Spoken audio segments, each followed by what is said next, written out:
Bienvenidas y bienvenidos. Hoy vamos a meternos de lleno en un momento súper importante para la justicia mexicana.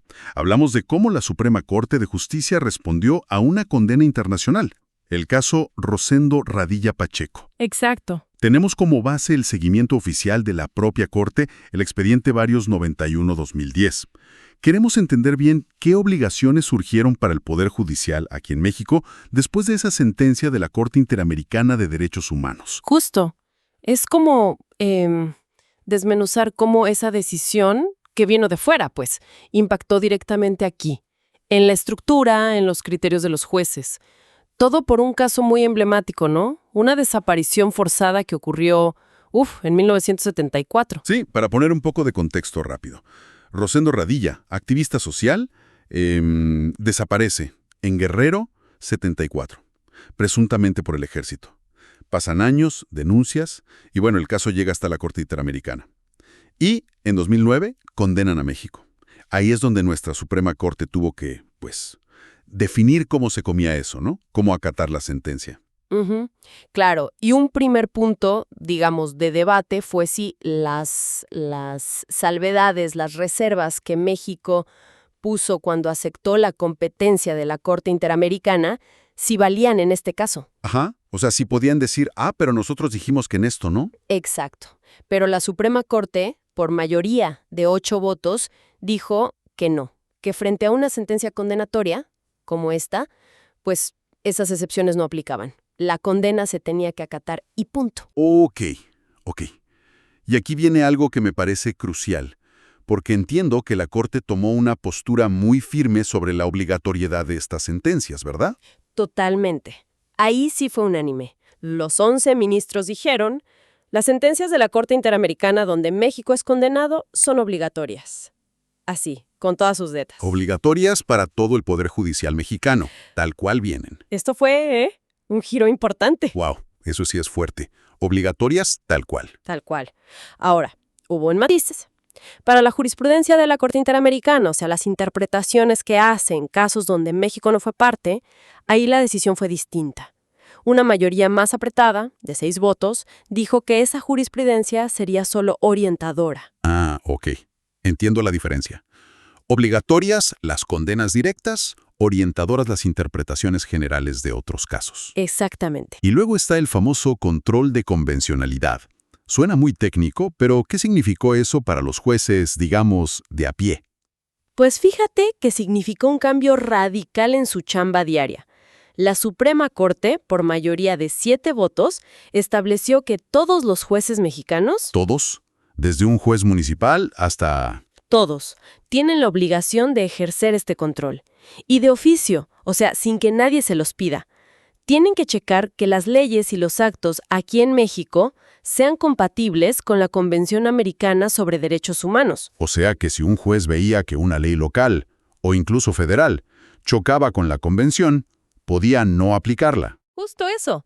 No solo podía, sino que debía inaplicarla para ese caso concreto, si contradecía la Convención o la propia Constitución en materia de derechos humanos.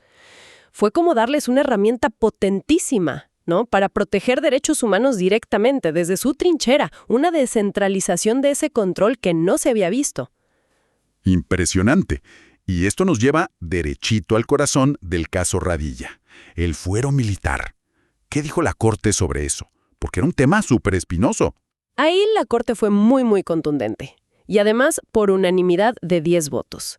Se estableció una restricción clarísima. El fuero militar no puede operar bajo ninguna circunstancia en casos de violaciones a derechos humanos de civiles cometidas por militares. Así de claro. Así de claro. Y este criterio se volvió obligatorio para todos los jueces. Tenían que seguirlo, cumpliendo tanto la sentencia Radilla como el artículo 1 constitucional que ya se había reformado. ¿Y cómo se aseguró la Corte de que esto, no se quedara solo en el papel? Bueno, tomaron una decisión importante. La Suprema Corte dijo que iba a reasumir su competencia originaria para decidir cualquier conflicto entre la jurisdicción militar y la civil en estos temas. Es decir, si había duda de quién debía juzgar, la Suprema Corte tendría la última palabra, asegurándose de que se aplicara este nuevo criterio restrictivo. Entendido. O sea, criterios fuertes y mecanismos para vigilarlos. Pero, ¿hubo también, no sé, medidas más prácticas para que todo el Poder Judicial se pusiera al día? Sí, claro.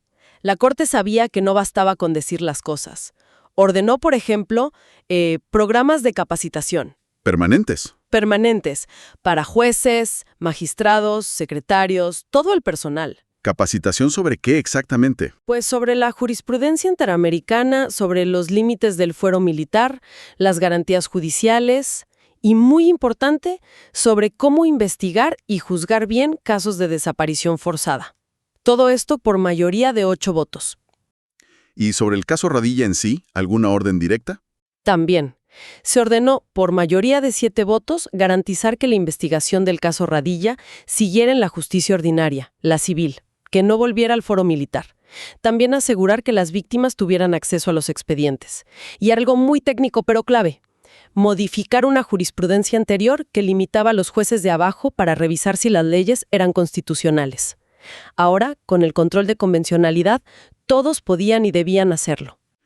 La verdad es que todas estas decisiones, que se tomaron por ahí de julio de 2011 y se aprobaron formalmente en septiembre, sí suenan como un antes y un después, ¿no? Totalmente. Integraron el derecho internacional de los derechos humanos mucho más fuerte en el día a día de la justicia mexicana.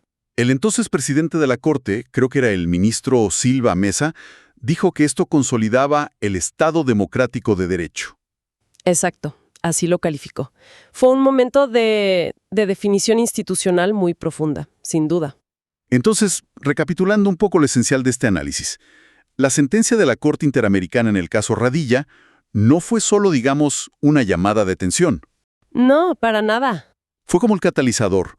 Obligó a la Suprema Corte a redibujar el papel de todos los jueces en México frente al derecho internacional de los derechos humanos y puso un límite muy claro al fuero militar cuando se trata de abusos contra civiles. Exacto. Y creo que revisando esto queda flotando una reflexión, ¿no? La Corte establece estas obligaciones tan transformadoras en 2011. Pero, bueno, ¿cómo se ha verificado realmente a lo largo de estos años que ese control de convencionalidad, que esa restricción al fuero militar, se apliquen bien? Que se apliquen de manera efectiva y pareja en todos los rincones del sistema de justicia. Esa es una pregunta cuya respuesta me parece todavía se está construyendo.